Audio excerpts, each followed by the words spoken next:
An IV shot containing 1.5 grams of diphenhydramine mixed with approximately 0.25 grams of China White and 0.4 grams of tar heroin dissolved in flat 5-day-old Coca-Cola. The solution is too dark to be able to see if you properly register, so it's a half miss as you push down, giving an insane burning sensation, but you continue anyways. It no longer matters because you instantly go into a full delirium psychosis from the DPH, and the rush from the dirty tar contrasts with an edgy wave of euphoria. Over the next 15 minutes, the China White starts to peak, and you feel your breathing growing shallower and shallower. You look around the dark room, and you see the figures walking and staring, and you hear the voices from multiple directions. You try to talk back, but you find that you can't move your mouth or any part of your body. You are pinned to the ground in the corner and can't move, as if you are trapped in some sort of extremely dense sludge. The movement of the hallucinations begin to slow down and lose clarity as your brain takes in less and less oxygen. As the voice grows less and less legible, the only sounds that retain a degree of clarity is, "Heaven is a place on earth." The words echo, "We'll make heaven a place on earth." And you finally fade into unconsciousness.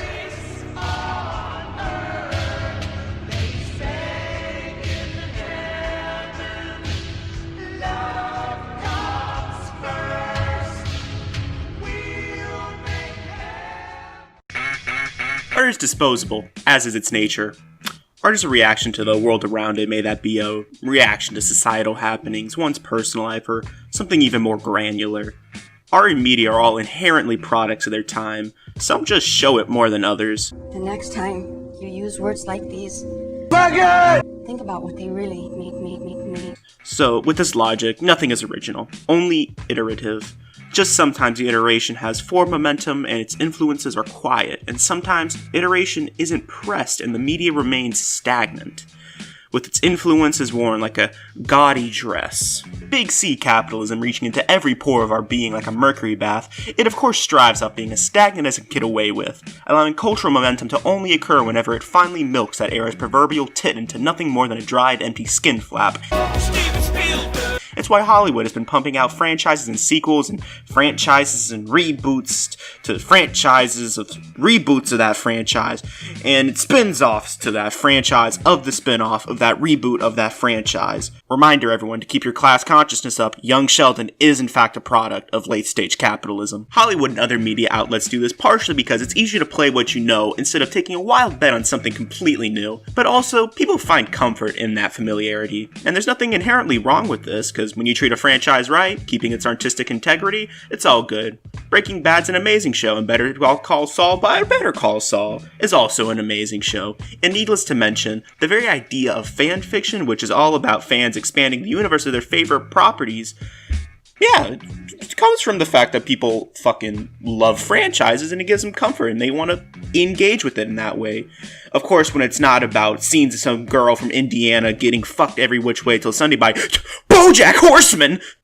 And while these ideas of franchising and constant sequels and reboots may seem like a recent phenomena, it's always been there. Figure 1A3 2456, Alvin and the Chipmunks.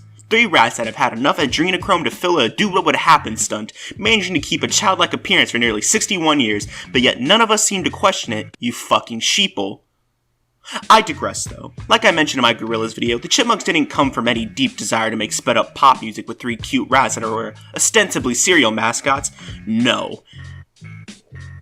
'Twas for dinero.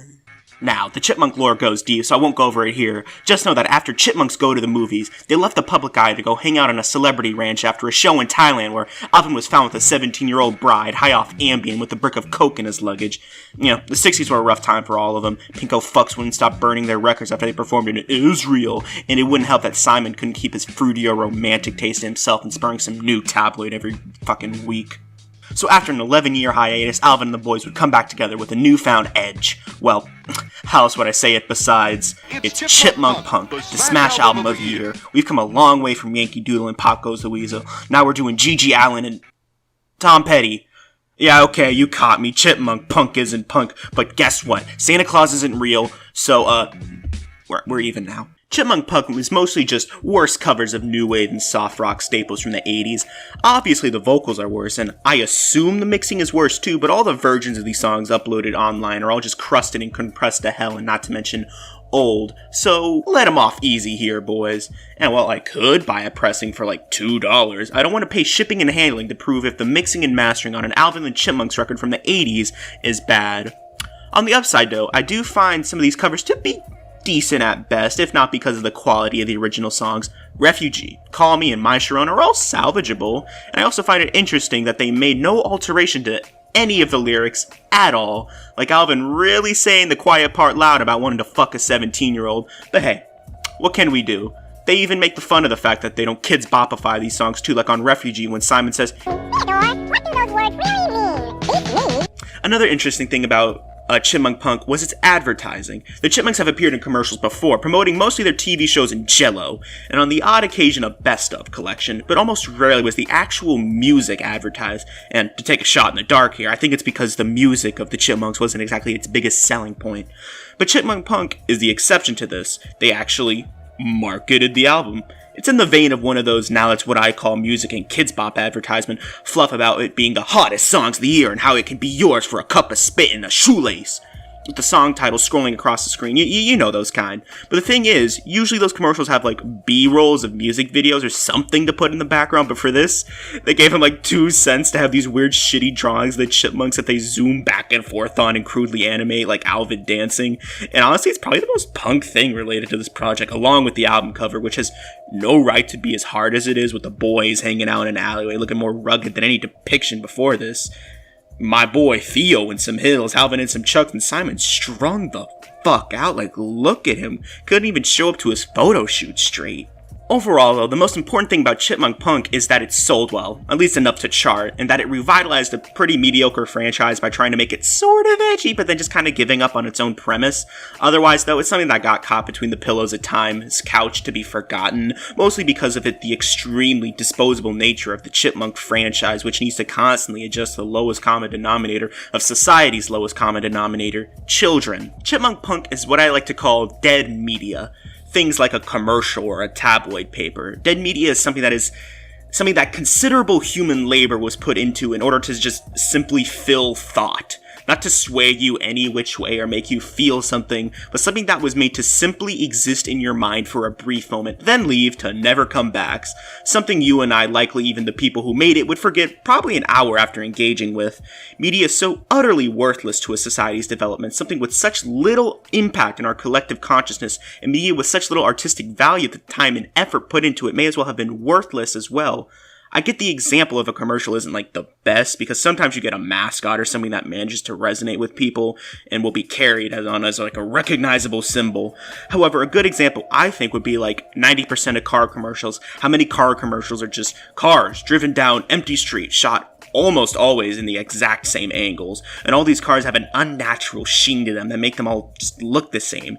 You have some monotone narrator saying evocative words that ultimately mean nothing, and then end with a bunch of numbers and probably the word lease.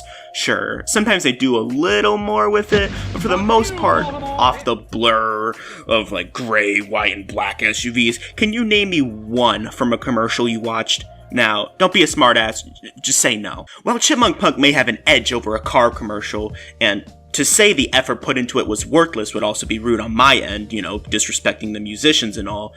However, to say it alone in some way has affected a large number of people, or at least is even remembered by people en masse, would be ridiculous. However, there's a way for dead media to shed its mortem. It's something that the internet is really good at, and that's bringing dead media into the media afterlife. If you couldn't tell already, this is my hackneyed way of fitting this video into Halloween. So how does dead media enter the media afterlife? Well, it's something that dead media can do on its own merit. It's shit. That's why it died in the first place. Dead media enters the media afterlife when it's dug up and recontextualized by others.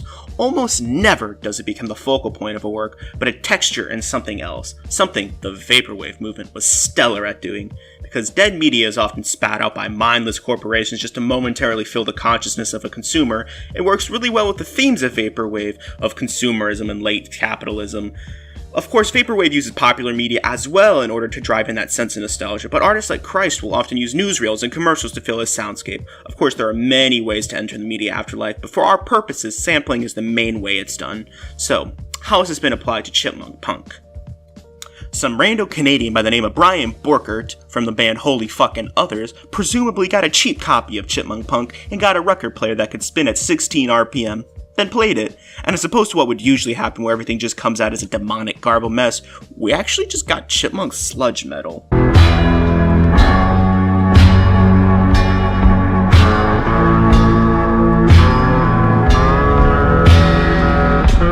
got something, we both know it, we don't talk too much about. Because the vocals are already sped up, when you slow them down, they become normal.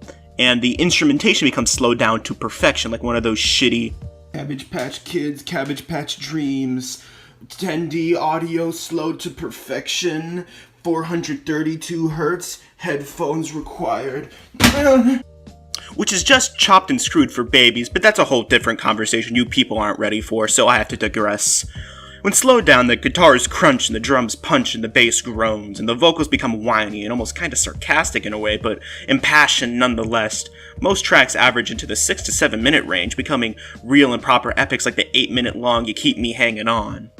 This is an extremely well-groomed track list as well. It's not just a direct copy and paste of Chipmunk Punk. Not all the tracks off here are from it, like Refugee, Call Me, and My Sharona are, but the rest are from an album called Born to Rock that was done with the Chipettes. But that doesn't change the fact that this album is the fulfillment of a promise that was never made to the human race. The promise of not just an Alvin the Chipmunks punk album, but an Alvin the Chipmunks post-punk album. Ian Curtis, eat your fucking heart out.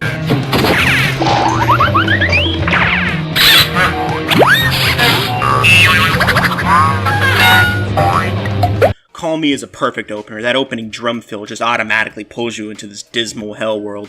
Otherwise, though, there's nothing to really critique here because it's pretty much just the exact version of Call Me by Blondie on a compositional level, at least, just slowed down. But because of that, it allows the composition to breathe. The bass line is slow and hypnotic. Every strum of distorted guitar is felt. And since it's a Blondie song, but with the genders reversed, it inadvertently takes on a bit of a feminine edge when it's coming out of Alvin's mouth. But it also gives it a threatening aura as well, talking about love and speaking in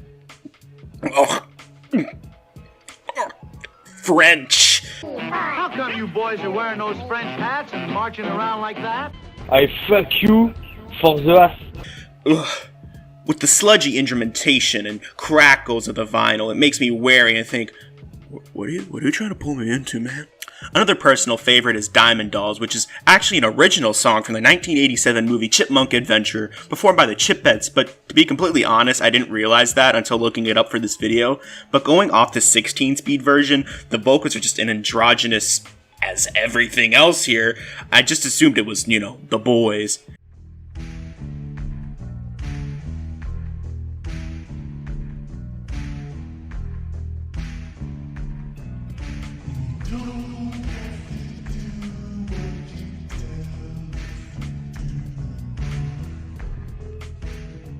Anyways though, this song sounds like something I'd hear in a Nazi biker bar. The bass is creeping and suspicious, and the vocals are hushed until the chorus where the instrumentation rises and the group starts harmonizing, which would synchronize perfectly to the climax of a rough and rowdy bar fight. The aforementioned You Keep Me Hanging On is the longest on here and easily the most impassioned track, with this adorable little chipmunk screaming his little heart out right before the cat knocks him out cold. And speaking of ketamine, the biggest meme of this album doesn't seem to be the fact that it's a chipmunk post-punk sludge metal album. To be honest, a lot of people don't seem to realize it. Like, the first time I heard it, I was like, wait, this is Chipmunks? Seriously? It took me a few times to listen to it. It's that it sounds like drugs. And as someone who totally does the controlled substances, the D-rugs, the wacky tobacco, and the Marie Jane all the time, I can agree it sounds like drugs. I think it's how the vocals sound when they're slowed down. Alvin and the boys sound sluggish even when they're singing their hearts out, along with the fact that every word out their mouth sounds like it's being pushed out like a mother in labor, and also that their mouths are filled with like cotton. It makes them sound like they're just strung out on smack, not to mention that sludginess, those slow, distorted guitars, that hypnotic, heavy bass, and those big drum hits, classic stoner and sludge metal staples here. All this coalesces into My Sharona, the most threatening song in the album, my personal favorite. You know the bar fight that started during Diamond Dolls? Well, yeah. Now everyone in that bar is beating each other to death, and now it's just one grizzled skinhead bashing a brick into some old biker's skull, covered in blood and pus, his skin so completely swollen that he may as well be the Elephant Man. You make my motor run, my motor run. Got it coming off of the line. This is the song that plays during that. Fitting too, since it's a song about getting hard and wanting to fuck a 17-year-old. Call that shit Seinfeld and the Chipmunks, you feel me? It's a song where everything is off in a way that makes it perfect. Everything is bassy and distorted to the max with the gurgling guitar solo in the middle. It's very like stoner metal, this one. Giving me some real Electric Wizard vibes. The album ends on Refugee, which I would liken to a funeral march, leaving the album off on a high note. Now, our boy Brian has put out a second volume, but the reason I won't go over it here is because I just don't like it as much. Not as well groomed a track list, and it's a bit longer than the first volume, which, like, you can't really do this for like an hour and 20 minutes. It does not have that staying power. However, Sludgefest has inspired other copycats, and there's tons of fan sequels and 16-speed versions of Chipmunk songs. Some of my favorites I'll leak down in the description there, along with the original Bandcamp uploads of Sludgefest 1 and 2. Sludgefest and Chipmunk Punk are examples of one of my favorite occurrences in art, when mediocre to plain bad art inadvertently create a far more intriguing expression than that intended by its creators. Chipmunk Punk was an attempt to capitalize on outsider culture, punk and the like, which of course was the very antithesis of punk. In its appropriation of this culture, it totally misunderstands and misrepresents it by using the most commercially friendly music possible to prop itself up, to in the end make boatloads of money and revitalize an incredibly tame franchise, but ultimately be washed away by time in the end. Something that in itself is utterly unimpressive and artistically bankrupt, only leaving a message of how mainstream culture is just trying to appropriate as much as it can from those that reject it, and in turn making outsider culture into insider culture, which then creates a reaction from when that outsider culture becomes insider culture, creating new outsider cultures. Guys, I think I just made the Chipmunk dialectical. But through the internet and how dead media is becoming more and more salvageable from that fate, a simple edit led to entirely new layers that wasn't apparent to general audiences before, probably even the creators. Chipmunk Punk and Born to Rocko from just another unimpressive entry in a decade-spanning multimedia franchise meant for itty-bitty tiny dope babies who fart in their shoes, to a deeply affecting piece of music that takes on plethoras of new meaning because of the major aesthetic changes made through just spinning it on a slower RPM. Sludgefest has about as many views as the numbers of records sold of Chipmunk Punk, and significantly more views than all the combined re-uploads of the songs and commercials of the original album. So, that was my video on Chipmunks. Fuck you and your dialecticals, Adorno, you kraut bitch. Good night.